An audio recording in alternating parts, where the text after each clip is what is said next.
인사 나누겠습니다. 염려하지 맙시다. 인사 나누시기 바랍니다. 제자의 복음 10번째 시간입니다. 돈이 생명인 세상에서 살아남기라는 제목으로 하나님 말씀 증거하겠습니다. 오늘 예수님께서는 제자들에게 재물의 문제를 어떻게 다루어야 될지 알려주고 계십니다. 사실 돈이 생명인 시대에 살아가고 있습니다.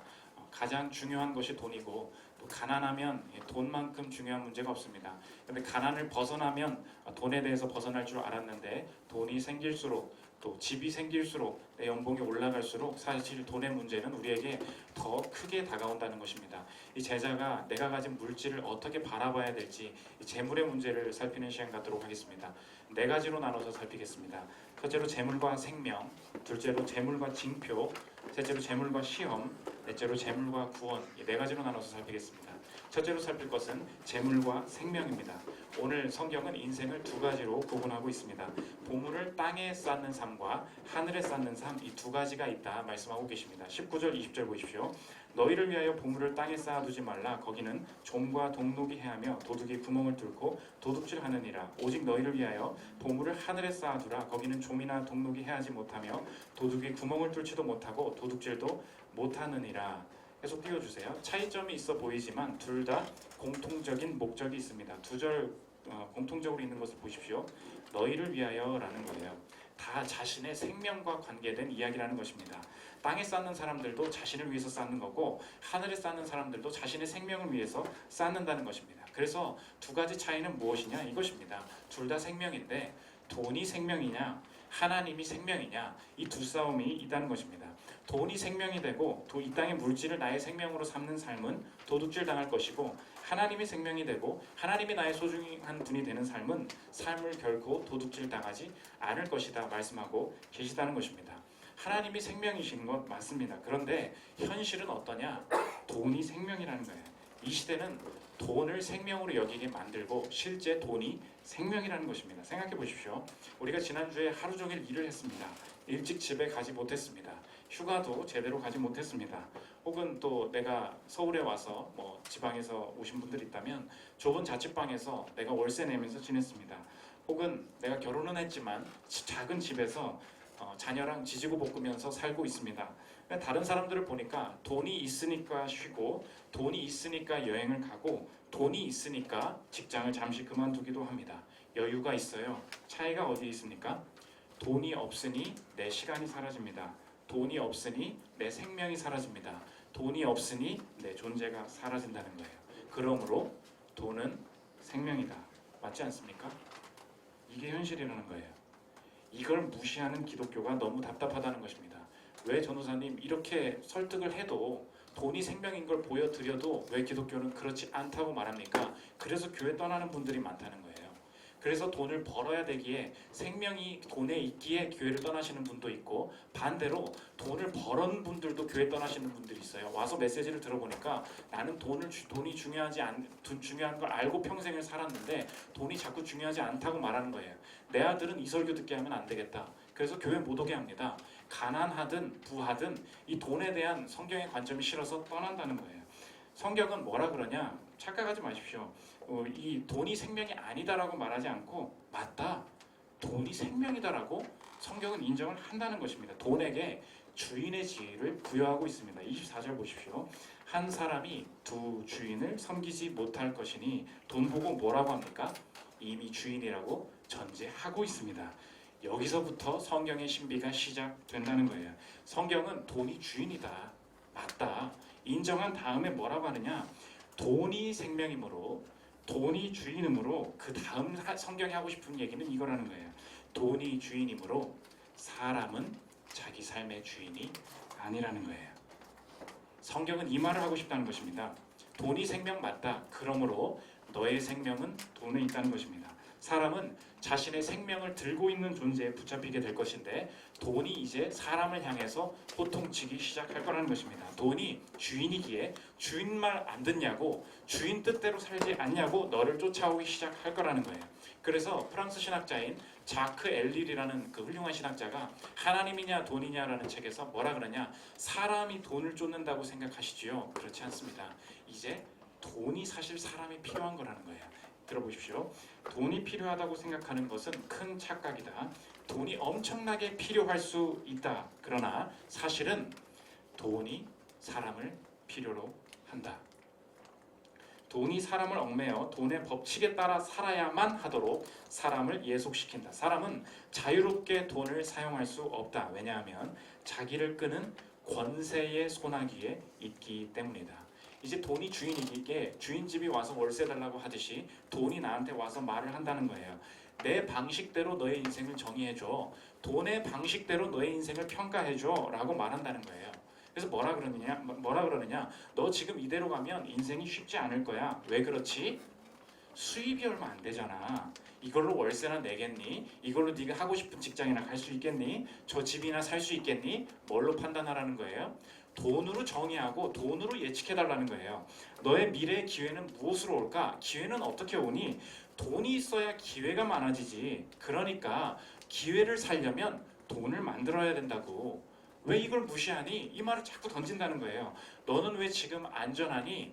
돈이 꽤 있으니까 안전한 거잖아. 그러므로 너의 미래도 돈을 모아, 돈을 지켜. 그러면 너의 안전도 보장된다는 것입니다. 다 맞는 말이에요. 돈은 다 맞는 말을 합니다. 성경은 이 말이 틀렸다고 하지 않아요. 맞는 말인데 뭐가 문제가 있느냐? 더 자유로워지는 게 아니라 더 종속돼요. 왜? 돈의 핵심이 무엇이냐? 돈에 대한 책임을 내가 지게 만든다는 것입니다. 이게 핵심이에요. 책임을 내가 진다는 거예요. 돈은 그래서 필요한 금액, 돈이 필요한 일들을 더 많이 늘려가면서 내 형편과 능력들을 계속 자책하게 만들고 더 많이 책임져야 되고 더 많이 부담을 갖도록 이끌어 간다는 것입니다. 그래서 돈의 부담감 속에 사로잡히는 순간 돈에 대한 책임을 져야 되기 때문에 돈이 아닌 것, 돈과 관계없는 것, 돈이 벌리지 않는 것, 이런 것에 대한 삶의 열정이 다 사라져요. 그리고 돈이 벌리지 않는 것에 대해서 위축됩니다. 돈을 벌 수 없는 내 능력에 대해서 한탄하게 돼요. 이 일 하고 싶지 않아요. 왜? 이 일 해봐야 돈 못 벌거든요. 오히려 두려움과 판단, 비교가 어느새 내 삶에 들어와서 나를 사로잡기 시작합니다. 남자친구, 여자친구의 관계에서도 돈과 돈을 뛰어넘어서 판단해야 되는데 자신이 없어요. 왜? 주인이신 돈이 내 관계, 이성 관계까지 쫓아와서 뭐라 그러냐? 돈 때문에 이 관계는 지속할 수 없을 거야 말한다는 거예요. 남편과 아내도 마찬가지입니다. 우리 가정에 어려움이 생겼습니다. 쉽지 않을 거야 자꾸 말한다는 거예요. 왜? 돈이 없잖아. 그러니까 이 가정은 지속할 수 없을 거야. 위험해질 거야. 돈이 주인집이 되어서 우리를 쥐고 흔든다는 것입니다. 그 왕의 재정이라는 책을 쓰신 김미진 작가님, 우리 교회도 신미진 집사님이 계실 때 그분 아닙니다. 김미진 작가님이 친구 사이에 대출 그 관계가 있었는데 의리로 보증을 좀 서줘야 되겠다 했는데 친구가 부도가 나면서 6억 원의 빚을 그대로 떠안게 됩니다. 근데 이걸 못 갚으니까 빚이 어느새 50억으로 늘어난 거예요. 계산을 해보니 한 달에 100만 원씩 갚아도 1년에 뭐 천 원 얼마 갚으면 한 달에 100만 원을 갚아도 500년이 걸리더라는 거예요. 500년 동안 내가 살지도 못하는데 이 비참한 사이에 마귀가 내 마음에 이런 마음을 주더라는 거예요. 이게 돈은 우리 보고 이 주인을 책임지라고 말한다는 것입니다. 들어보십시오. 마음에 들렸다는 거예요. 너 정말 남편과 아들을 사랑하니? 그들을 살리고 싶다면 이 빚은 내가 가지고 가야 해. 무슨 말이에요? 죽으라는 거예요. 너는 돈 벌 능력이 없으니 너의 판단으로 저지른 일이니 다른 해결 방도는 없으니 너의 인생은 돈에 대해서 네가 책임지라는 거예요. 제주도의 도피에서 제주도 이제 북쪽에 가면은 그 함덕 앞바다라고 있습니다. 함덕이라고 있는데 함덕 그 12월에 차가운 물에 몸을 던집니다. 죽으려고 진짜 이 말 듣고 뛰어든 거예요. 하나님이 어떻게 살리시냐? 바닷속에 들어가자마자 눈을 떴는데 그 군소라고 하십니까? 해삼 멍게 같은 거 계속 굶었는데 해산물을 너무 좋아했던 거예요. 죽으려다가 일단 이거 해산 멍게 하나만 먹고 살아보자. 하나님이 살려주신 거예요. 그거 헤어나와서 재정에 대한 문제를 다시 보기 시작했다는 것입니다. 돈이 지금 사람을 어떻게 움직이고 있습니까? 돈에 대한 책임감을 사람에게 떠넘기고 있다는 거예요. 돈에 대한 그 리스크와 불안을 돈이 스스로 해결해 주지 않고 사람에게 떠넘긴다는 것입니다. 우리도 마찬가지입니다. 돈이 생명이라고 인정하셨죠. 성경도 인정합니다. 그러므로 돈은 어떻게 다가올 거냐면 돈에 대한 책임을 우리에게 지라고 말할 거예요. 돈도 없어서 네 재능을 제대로 발휘하지 못하는 것 같은데 그 인생에 의미가 있는 거니? 의미에 대한 그 뿌리가 돈에 대한 책임에 있다는 거예요. 그러므로 너의 인생은 의미 없다는 것입니다. 집도 못 구하는데 생활이 되겠니? 너의 삶의 풍요로움의 뿌리에는 돈이 있기에 이 돈이 없으니 너는 살아갈 가치도 없다는 것입니다. 성경은 지금 이 돈 속에 사실 어떤 주인이 있는지 드러내고 싶었던 거예요. 돈에는 어떤 주인이 있느냐? 마귀가 있는데 그 마귀는 어떤 주인이냐? 도둑질하는 주인이라는 거예요. 어떻게 도둑질하느냐? 돈으로 나를 죽이는 주인이라는 것입니다. 이게 마귀의 속성이라는 거예요. 뭐라고요? 돈으로, 수단은 돈이에요. 근데 돈으로 나를 죽인다는 거예요. 그게 목적이라는 것입니다. 그런데 이것을 벗어나는 유일한 해결책은 무엇인가? 주인을 바꾸는 것인데 예수님은 어떤 분이냐? 돈으로 나를 살리는 주인이라는 거예요. 이게 중요합니다. 하나님은 어떤 분이십니까? 돈을 벗어나게 하시는 분이요. 이게 아니고 잘 들으십시오. 돈으로 나를 죽이는 분이 죽이는 존재가 마귀였고 돈으로 나를 살리는 주인이 하나님이시라는 거예요. 그분은 돈을 두고 도둑질하지 않으신다는 것입니다. 돈으로 살리신다는 게 무슨 뜻입니까? 무슨 말이냐면 하나님은 우리가 돈 문제, 돈의 권세, 마귀의 권세에서 벗어나게 하실 때 이 돈의 세계를 떠나서 이상한 나라, 돈이 없는 세계로 데려가시는 게 아니라는 거예요. 우리가 교회에서 착각하는 게 뭐냐? 나는 돈에 대해서 지배받지 않습니다 라고 말하는데 돈의 세계에서 살고 있지 않습니까? 그러니까 성경이 그 지도자들이 자꾸 잘못 가르친다는 거예요. 그렇지 않습니다. 돈을 통해서 하나님이 구원하신다는 거예요. 돈의 세계에 머물게 하시는데 돈이 오고 가는 속에서 마귀의 지배를 벗어나게 하신다는 거예요. 그래서 돈이 저와 여러분의 우상이고 또 돈의 지배를 받고 있다면 하나님이 저와 여러분에게 어떻게 나타나시는가? 돈 문제를 통해서 나타나실 거라는 거예요. 100%입니다. 돈 문제를 통해서 하나님이 나타나신다는 거예요. 왜? 돈을 통해서 나를 죽이고 있는 그 주인을 바꾸기 위해서. 그러므로 내 돈 문제는 주인이 바뀌는 기회라는 거예요. 이게 성경의 시각입니다. 지금까지 이 돈을 어떻게 만들까요? 하나님 돈을 만들어 주십시오. 하나님 이것만 주시면 살겠습니다 라고 하던 내 기도 제목이 언제 바뀌는가? 하나님이 이 돈 문제를 내게 왜 허락하셨는가? 돈으로 주인을 바꾸기를 원하시는구나. 이렇게 생각하는 순간 우리의 삶의 돈 문제에 소망이 생기기 시작한다는 것입니다.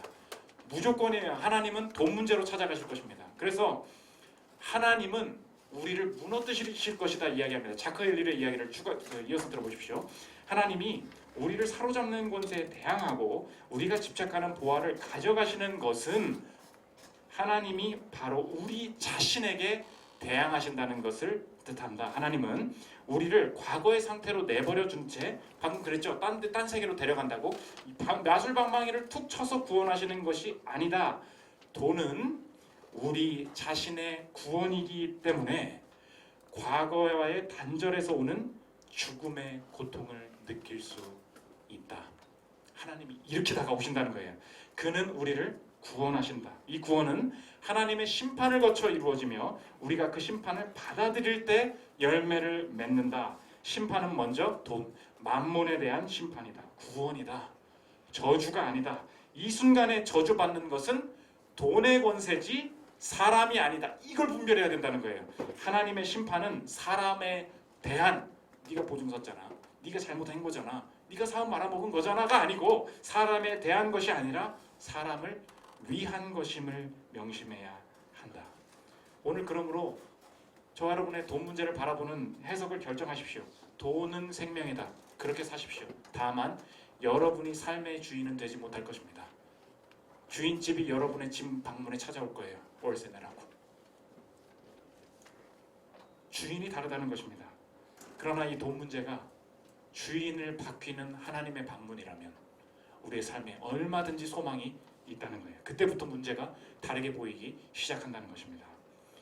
두 번째 살필 것은 재물과 징표입니다. 그러면 전사님, 하나님께서 나를 이 돈 문제를 통해서 구원하실 징표가 무엇입니까? 어떻게 확신합니까? 저는 지금 돈이 없습니다. 이런 분들도 있고요. 반대로 이런 분도 있어요. 사실 지금 가만히 앉아 계시지만 전사님 사실 저는 좀 돈이 있습니다. 오늘 일부러 그 꾀재재한 옷 입고 왔어요. 왜냐하면 사람들이 나 돈 있는 거 알까봐. 이런 분도 다 있다고요. 성경에는 부자 된다는 말씀도 있고 축복받는다는 말씀도 있던데 이 성경으로 돈과 관련된 내 상황을 어떻게 해석해야 되냐는 거예요. 이것을 이해하려면 성경이 돈을 어떻게 사용했는지 이해해야 되는데 구약 성경에 하나님의 사람들이 부를 가졌던 그 기록들이 있습니다. 근데 하나님이 함께 하신다는 징표가 뭐였냐? 그게 돈이었다는 거예요. 뭐라고요? 하나님이 함께 하신다, 하나님이 임재하신다는 징표로서 돈이 주어졌다는 거예요. 창세기 13장 아브라함을 보십시오. 13장 2절입니다. 아브라함에게 가축과 은과 금이 풍부하였더라. 무슨 말이에요? 돈 많았다는 얘기예요. 근데 이게 어떻게 사용됐다고요? 돈으로 축복하시더라는 뜻이 아니라 돈을 주셨다는 얘기는 하나님이 그 사람에게 임재하셨다는 징표였다고요. 창세기 26장 이삭의 얘기입니다. 이삭이 그 땅에서 농사하여 그의 해에 100배나 얻었고 여호와께서 복을 주심으로 그 사람이 창대하고 왕성하여 마침내 거부가 되어 영어로 보면 became rich, 부자가 됐다는 거예요. 그런데 하나님 이게 어떻게 사용했다고요? 하나님이 함께 하신다는 징표가 부였다는 거예요. 열왕기상 3장 솔로몬입니다. 내가 또 내게 구하지 아니한 부귀와 영광도 내게 주노니 내 평생의 왕들 중에 너와 같은 자가 없을 것이라. 부는 어떤 징표였냐? 부 자체가 결과다라는 게 아니라 부는 징표였다고요. 무슨 징표예요? 하나님이 그 사람에게 임재하신다. 하나님이 그와 함께 하신다는 징표로 부가 주어졌다는 것입니다. 그런데 이 구약 사람들이 어떻게 살았어요? 이 부는 내가 이룬 것이다. 이 부는 내가 마음대로 쓸 수 있는 것이다 라고 해서 솔로몬이 어떻게 무너집니까? 부 때문에 무너지죠. 그 뜻이라는 거예요. 부는 아무것도 아니라는 거예요. 징표다. 어떤 징표? 부 때문에 승리하게 된다, 부 때문에 부강하게 된다가 아니라 하나님이 너를 부강하게 하신다는 징표로 부가 주어졌다는 것입니다. 하나님이 너를 외세 세력 앞에서 승리하게 하신다는 징표로 부가 주어졌어요. 돈이 중요한 게 아니라 임재가 중요한 것이었습니다. 근데 이거를 잘못 해석하니까 교회에서 자꾸 뭐라 그러냐면요, 하나님은 저 사람을 택하신 게 맞다는 거예요. 왜? 저 집사님 돈 주시게 하는 것 좀 봐. 사업 성공하는 것 좀 봐. 그러므로 택하신 자라는 거예요. 그런데 한 사람이 또 들어옵니다. 근데 저 사람은 되게 가난한 사람이에요. 근데 하나님은 저 사람에게 벌 주시고 있대요. 왜? 저 사람이 가난하다는 거예요. 저렇게 벌 주시는 것 좀 봐라. 근데 신약에 와서 그럼 이걸 어떻게 해석해야 된다는 것입니다. 뭐라 그랬어요? 돈은 징표라고. 임재의 징표라는 것입니다. 그러면 나와 하나님이 함께 하시다는 징표가 무엇이냐? 재물이 가르치고 있던 분이 직접 오셨다는 거예요. 그게 누구십니까? 그게 예수님이시라는 거예요. 그래서 예수님을 뭐라고 표현하느냐? 언제나 돈 문제를 생각할 때 이 구절을 외우고 해야 된다는 거예요. 골로새서 2장 2절 3절 보십시오. 하나님의 비밀인 그리스도를 깨닫게 하려 함이니, 그 다음에 예수님을 소개할 때 뭐라 그러냐? 그 안에는 지혜와 지식의 모든 보화가 감추어져 있느니라. 무슨 말이에요?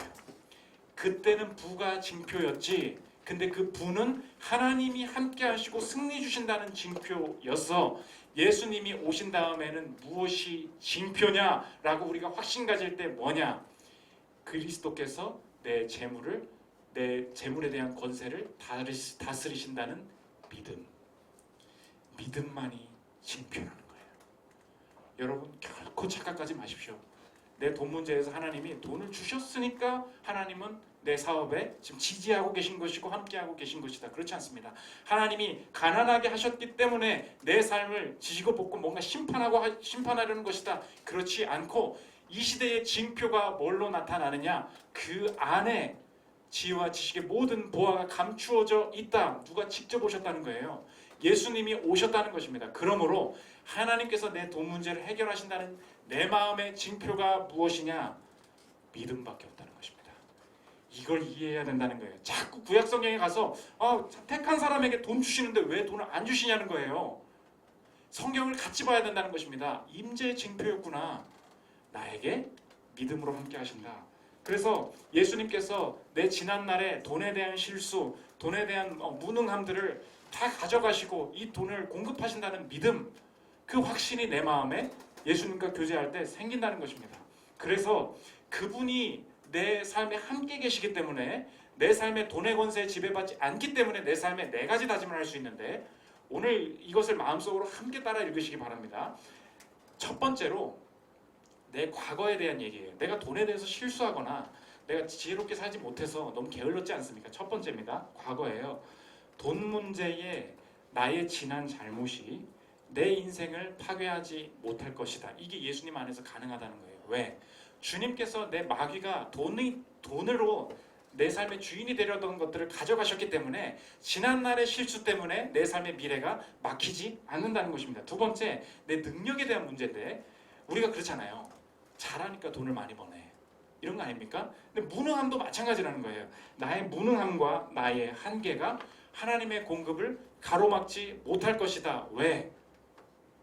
돈의 권세를 하나님이 생명이시기 때문에 이게 가능하다는 것입니다. 세 번째, 내가 지금 이 돈을 벌어가는 과정인데 이 과정은 재물을 관리하는 나와 우리 가정을 더욱 성숙하게 할 것이다. 하나님께서 이끄시는 이 과정들이 결국 내게 유익이 된다는 확신을 가질 수 있다는 것입니다. 마지막 네 번째, 미래인데 내 소유와 관계없이 내가 사고 싶은 이 금액과 관계없이 내게 필요한 것은 하나님이 다양한 수단을 통해 주실 것이다. 필요를 분명히 채우실 것이다 라는 확신이 어디서 오느냐? 지난날의 돈의 실수, 그 뼈저린 후회로부터가 아니라 돈의 권세로부터 자유하게 하시고 주인을 바꾸기를 원하시는 것으로 내 삶의 돈의 모든 악의 권세를 가져가셨다라는 예수님을 믿는 믿음만이 내 삶의 징표라는 것입니다. 이게 우리의 삶의 돈의 권세를 다스리는 예수님의 능력이라는 거예요. 돈을 벌 거라는 믿음이 아닙니다. 예수님께서 내 삶의 재정의 문제를 다스리시고 해결하셨다는 믿음이 돈을 향한 믿음, 이 삶의 태도를 변화시킨다는 거예요. 임재의 징표가 뭐라고요? 구약에서는 돈이었다고요. 신약에서는 뭐라고요? 그 지혜와 지식의 보화가 감추어져 있는 그분이 직접 오셨기 때문에 그분을 향한 믿음만이 내 유일한 징표라는 거예요. 믿음이 징표라는 것입니다. 세 번째, 재물과 시험입니다.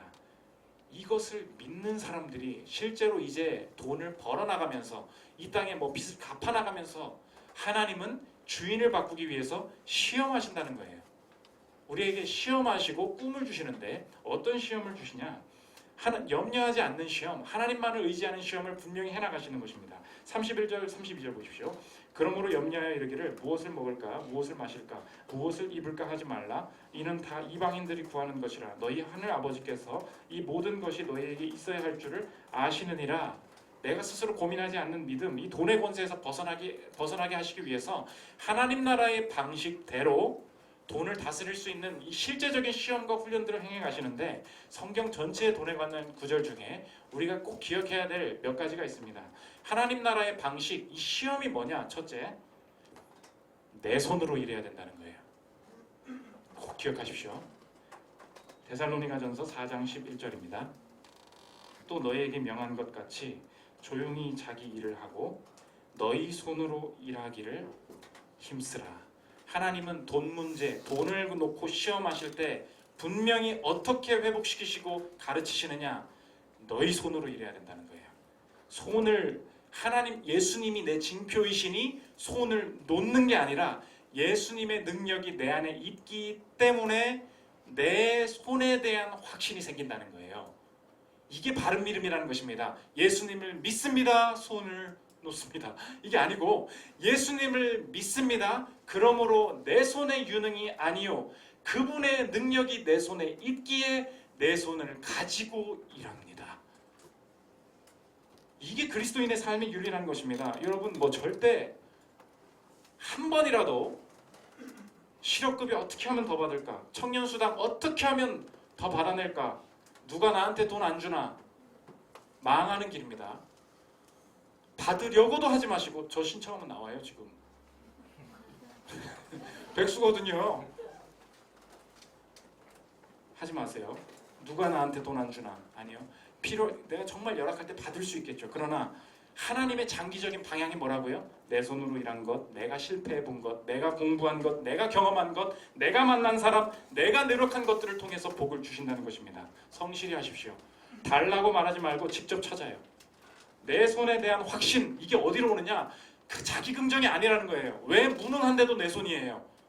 왜 내가 돈이 없고 빚이 있는데도 왜 내 손이에요? 왜요? 믿음이 징표라고요. 그분의 능력이 내 재물을 다스리실 거라고요. 그 확신이 있어야 된다는 것입니다. 두 번째, 지출의 우선순위를 시험하신다는 거예요. 우선순위를 기억하십시오. 하나님께서 분명히 돈을 다스리게 하실 때 하나님 나라의 방식, 우리가 자꾸 착각하는 게 뭐냐면 나는 돈에 대해서 하나님 앞에서 별로 시험받지 않고 죄도 짓지 않았다고 생각해요. 그런데 너가 물질을 다스리는 방식이 뭐니? 그랬더니 적금이요.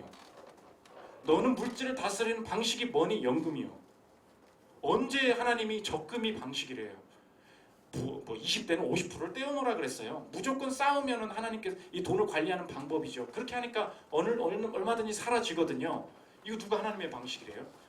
하나님의 방식은 그렇지 않습니다. 분명히 우선순위를 시험하세요. 우선순위가 뭐냐? 두 가지예요. 가난한 사람, 말씀의 사람. 잠언 19장 17절 보십시오. 가난한 자를 불쌍히 여기는 것은 여호와께 구워드리는 것이니 그의 선행을 그에게 갚아 주시리라. 가난한 자를 먼저 우선이라는 거예요. 남는 돈으로 돕는 게 아니고, 또 하나, 하나님 제자로 부름받은 사람이 세상과 다르게 특별하게 돈을 사용하는 게 있는데 그게 뭐냐? 말씀의 사람들과 연결되어 있다는 거예요. 갈라디아서 6장 6절 보십시오. 가르침을 받는 자는 말씀을 가르치는 자와 모든 좋은 것을 함께 하라. 이건 세상 사람들이 절대 모르는 거예요. 여러분이 가진 것이, 여러분이 만나는 목사와 여러분이 만나는 선교사, 여러분이 섬기는 어떤 말씀을 가르치는 직분자와 나의 좋은 것은 무조건 같이 해야 된다. 내가 그 사람들을 섬길 의무가 있다. 이것이 먼저라는 것입니다. 가난한 사람과 말씀의 사람을 함께 도울 수 있는 길이 뭐예요? 그게 11조 아닙니까? 11조를 만만하게 보지 마십시오.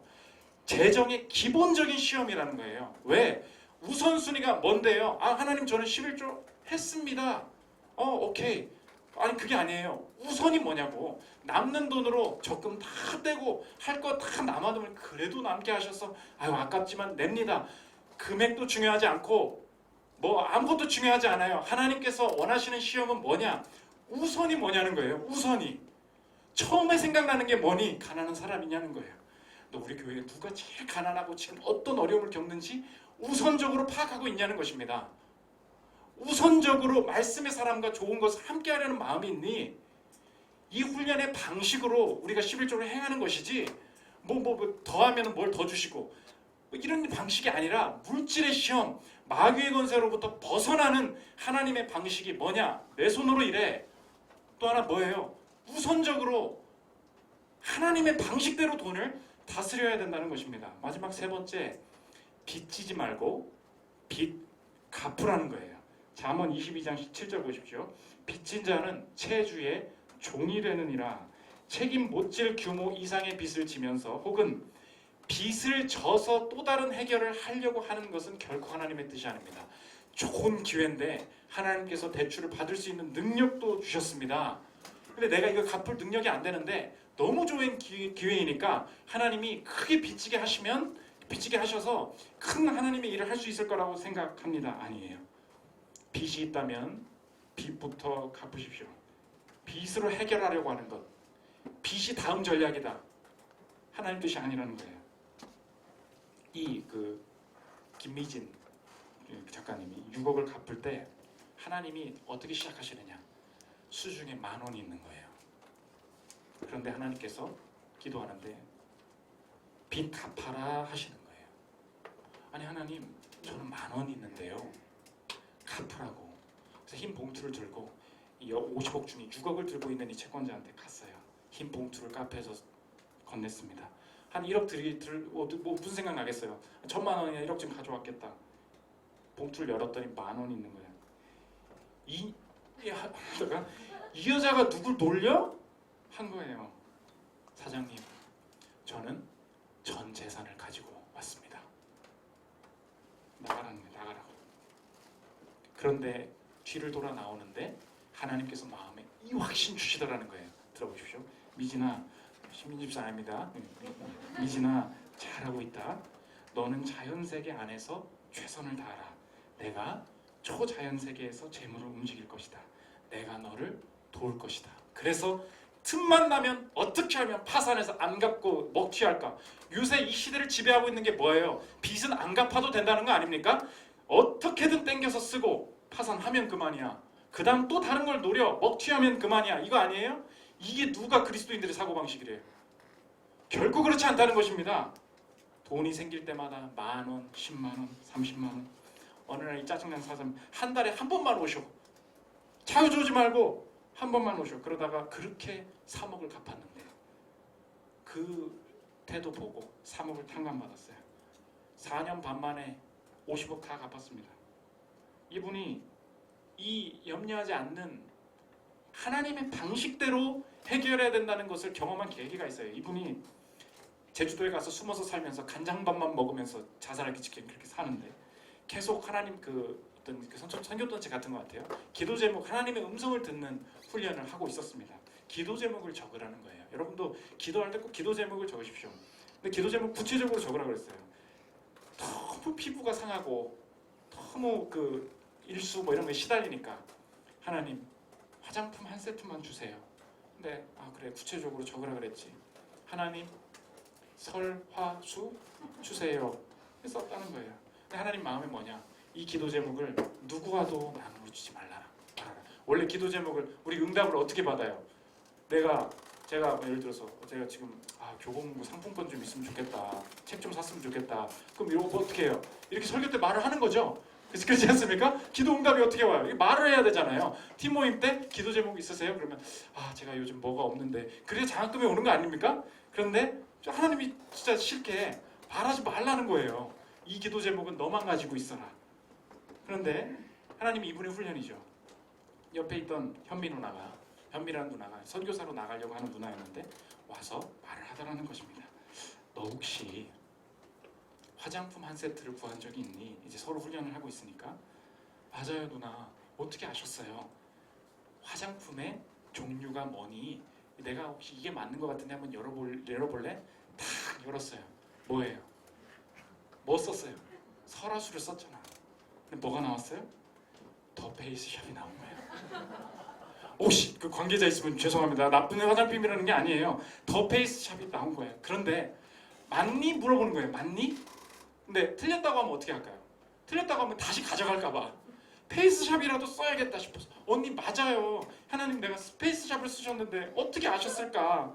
그랬는데 미안해 미진아. 사실 내가 고백할 게 있다. 선교사로 준비하는데 무슨 돈이 있겠니? 그래서 사실 내가 너가 화장품이 필요한 것 같아서 돈은 없으니까 페이스샵에 가서 물건을 사왔다는 거예요. 근데 물건을 사서 집에 오는 순간 하나님이 나한테 그 마음을 주시더라는 거예요. 현미야, 미지니까 필요한 건 페이스샵이 아니다. 설화수를 사다 주거라 하시더라는 거예요. 설화수 살 돈이 없잖아요. 그래서 이 페이스샵 다음 뒤에 숨기고 있던 게 뭐냐? 설화수 샘플 10병을 꺼내놓더라는 거예요. 그런데 그 설화수를 보는 순간 이 김미진 작가님이 심장이 요동치기 시작하더라는 거예요. 이 설화수를 받아들고 산 위로 언덕 위로 올라가기 시작합니다. 제주도에서. 하나님, 내가 하나님을 평생 알고 있었지만 돈 문제에 있어서 하나님이 내 돈을 다스리신다는 것을 내가 직접 경험했습니다. 평생에 내 돈 문제에 대해서 염려하면서 살지 않겠습니다. 이 열병이 이분의 시작이었어요. 여러분, 하나님이 시험하실 것입니다. 왜? 마귀가 돈을 가지고 여러분을 좌지우지하는 것에서 벗어나게 하시기 위하여. 맨날 이렇게 구체적인 응답들이 있지는 않을 수 있겠죠. 그러나 분명하게 여러분에게 경험하게 하실 거예요. 하나님이 생명이시구나. 이게 시험이라는 것입니다. 내 손으로 일하십시오. 우선순위가 뭔지 아세요. 그리고 내가 하나님 앞에서 이 시험들 감당해야 된다는 것입니다. 두 번째, 꿈인데 하나님은 돈의 우상을 벗어나서 부자 되었다 이 결과가 아니라 돈과 상관없는 새로운 꿈도 주신다는 것입니다. 33절 보십시오. 그런즉 너희는 먼저 그의 나라와 그의 의를 구하라. 그리하면 이 모든 것을 너희에게 더 하시리라. 그의 나라와 그의 의를 구한다는 것이 무엇입니까? 나를 통해 하나님이 나타나시는 삶, 이렇게 기억하면 됩니다. 나를 통해 내가 돈을 잘 벌었다, 내가 어떤 직업에서 성공했다가 아니라 어떤 루트를 통해서든 그의 나라와 그의 의, 나를 통해 하나님이 직접 나타나시는 것이 우리의 삶을 향한 하나님의 꿈이라는 것입니다. 하나님, 전 돈이 급합니다. 하나님, 저는 뭐 돈을 좀 많이 벌고 싶습니다. 근데 하나님은 뭐라 그러시냐? 아니야, 나는 너를 통해서 돈을 후히 주는 사람으로 너를 만들 거야. 하나님, 저는 저 가정이나 좀 잘 먹여 살렸으면 좋겠습니다. 그렇지 않아. 나는 너를 통해서 한 가정을 회복시키기를 원한다. 너를 통해서 하나님이 드러나기를 원한다. 나는 내 통째로 너의 삶을 통해 드러날 거야. 이게 하나님 나라를 향한 꿈이라는 거예요. 그 하나님이 주시는 이 꿈의 과정이, 도대체 그 꿈이 뭔데요, 전도사님? 누가복음 16장에 묘사되어 있는데, 여러분이 뭐 이런 일들을 더 크게 하고 싶다, 하나님이 날 통해서 어떤 일을 하실지 뭔가 이렇게 내가 갖게 되는 꿈이 있지 않습니까? 그런데 그 꿈의 과정이 뭐냐는 거예요. 갑자기 뚝 떨어지지 않잖아요. 이 꿈이 누가복음에 나와요. 하나님이 하나님 나라의 것을 드러내실 때 어디로, 그 입구가 뭐냐? 세 가지인데 누가복음 10장부터 천천히 하나씩 읽겠습니다. 제가 10절 읽겠습니다. 먼저 작은 거라는 거예요. 지극히 작은 것에 충성된 자는, 그 다음 뭐가 나와요? 큰 것에도 충성되고, 큰 것을 향한 하나님의 길이 뭐라고요? 작은 것에 충성이라는 것입니다. 지극히 작은 것에 불의한 자는 큰 것에도 불의하니라. 작은 것부터예요. 말 없는 수고가 있으십니까? 작은 수고, 뭐 시간 지키는, 우리 교회도 뭐 리더들도 뭐 저는 그래요. 스타벅스 갔어요. 뭐 왜 냅킨 함부로 막 쓰십니까? 내 냅킨 아니니까 요따만큼씩 들고 와가지고, 여기 우리 교회도 그 요식업 하시는 사장님 있는데 제일 짜증나는 사람들이 뭐냐? 입술 닦을 거거든요. 근데 왜 이만큼씩 들고 오냐는 거예요. 작은 거 아끼시고 작은 것부터 시작해야 된다는 거예요. 내가 맡은 리더, 내가 맡은 가정 작습니까? 작은 것부터 하나님 나라라는 거예요. 이게 하나님 나라의 방식이라는. 두 번째, 재물이라는 것입니다. 11절 보십시오. 너희가 만일 불의한 재물에도 충성하지 아니하면 누가 참된 것으로 너희에게 맡기겠느냐? 참된 게 뭐예요? 하나님 나라의 영적인 거라고 볼 수 있겠죠. 그런데 영적인 것을 누구에게 맡기시느냐? 재물을 잘 관리한 자에게 맡기신다는 거예요. 진짜 이상하네. 교회 일들 혹은 영적인 일들은 이렇게 돈이랑은 상관없는 사람들이 맡는 거 아닙니까? 하나님 뭐라 그러시냐? 내게 주신 재정을 잘 관리하는 사람이 영적인 일도 맡게 된다는 거예요. 아까 구체적인 건 아까 얘기했지만, 돈을 잘 다스리지 못하는 사람에게 교회의 직분을 맡기면 안 된다는 것입니다. 신기하죠? 뭐부터라는 거예요? 보이는 것부터. 보이는 돈부터라는 거예요. 이게 그 세상과는 다른 하나님 나라의 방식입니다. 마지막 세 번째인데 이게 너무 중요하다는 거예요. 여러분 이 구절 그냥 외우셨으면 좋겠어요. 12절입니다. 너희가 만일 남의 것에 충성하지 아니하면 누가 너희의 것을 너희에게 주겠느냐? 우리 생각이 뭐예요? 하나님 제 사업하고 싶다니까요. 제 집을 갖고 싶다니까요. 하나님 제게 뭘 주셔야 뭘 하죠. 하나님 나라의 의가 어디로부터 시작이라고요? 남의 것. 입구가 어딥니까? 문이 어디예요? 남의 것. 여러분 왜 월세집이라고 함부로 살아요? 왜 알바 받는, 어제도 얘기하더라고요. 올리브영에서 알바들은 면담할 때마다 시급 좀 더 주시면 안 돼요? 시간 좀 늘려주시면 안 돼요? 점장님 힘들어요. 남의 거니까. 이게 내 점포야? 남의 거지. 내 거 하기 전까지는 내 인생이 출발이 안 된 거예요. 하나님은 뭐라 그러시냐? 하나님 나라가 어디서부터 시작된다고요? 남의 것. 우리 교회 전체가 배운 게 뭔지 아십니까? 이 건물 누구 거예요? 남의 거죠. 처음에 대충 정리해놓고 갔어요. 우리 교회 전체가 배우는 게 뭐예요? 여기 담당자가 전화 오는 거예요. 청소 좀 깨끗게 해주셨으면 좋겠습니다. 정리 좀 잘해주셨으면 좋겠습니다. 처음에 우리 마음이 뭔지 아십니까? 진짜 월세살이 힘드네. 교회 언제 짓나? 이거 아니에요? 우리도 그렇죠? 월세 언제, 맨날 주인이 뭐라 그러고. 근데 우리가 청소 제대로 하자 시작했어요. 지금 지난주에 1층 사진관 아저씨가 뭐라 하는지 알아요? 여기 청소하는 사람들이 있는데 월요일날 오면 청소할 게 없다는 거예요.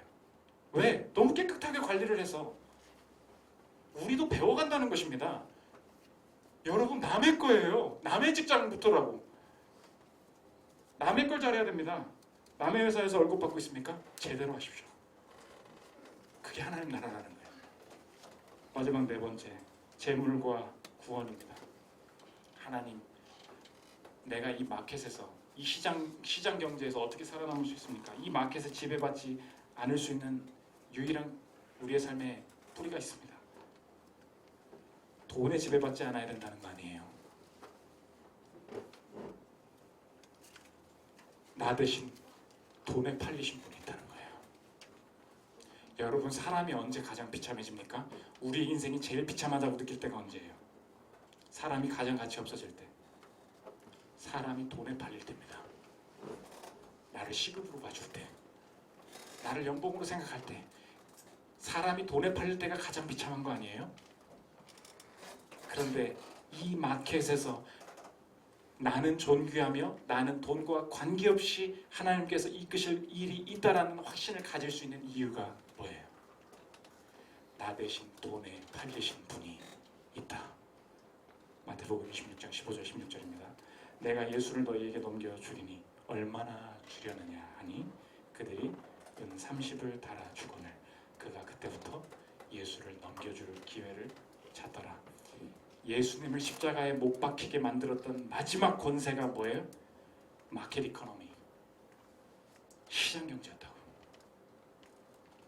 예수님이 우리를 이 돈의 권세에서 건지시기 위해서 하신 일이 무엇입니까? 예수님 나라에는 결코 사고 파는 관계가 하나도 나오지 않아요. 거저와서 밭을 거저와서 먹으라, 거저와서 마시라 그래요. 그런데 유일하게 성경에 예수님이 마켓에 뛰어드신 본문이 뭐예요? 있어요. 이거예요. 왜? 내가 너희들을 결코 돈에 구속되지 않게 하겠다. 그분이 내 대신 돈으로 팔리시면서 내 목숨을 대신해, 내 죄를 대신해 대가를 치르셨다는 것을 알 때, 그때 나는 알 수 있다. 나는 내일도 시급을 버는 것 같지만, 내일도 얼마 되지도 않는 연봉을 받는 것 같지만, 나는 결코 사람들은 나보고 돈에 끌려다닌다고 말하지만 내 인생을 해석하는 눈이 이제 다시 생겼다. 나는 뭐예요? 나는 하나님 앞에서 주님이 생명이시다 라는 것을 경험하는 시험의 과정으로, 하나님 나라와 하나님의 의를 펼치는 과정으로 내가 이 남은 인생을 살아가고 있는 것이다. 이 시험을 통과하겠다. 그분의 방식대로 하나님 나라의 의를 이루겠다. 이 확신이 내게 생긴다는 것입니다. 저 여러분, 예수님이 팔리셨습니다. 여러분 결코 팔리는 인생 아니에요. 하나님께서 우리의 돈을 쥐고 권세를 가지고 우리를 붙드신다는 것을 깨닫고 주님의 방식대로 이 시험을 통과하고 염려를 벗어난 하나님 나라를 체험하는 인생 되기를 기도합니다. 우리 함께 나는 아무것도 아닙니다 찬양하고 생명 되신 예수님 찬양하고 기도하는 시간 갖도록 하겠습니다.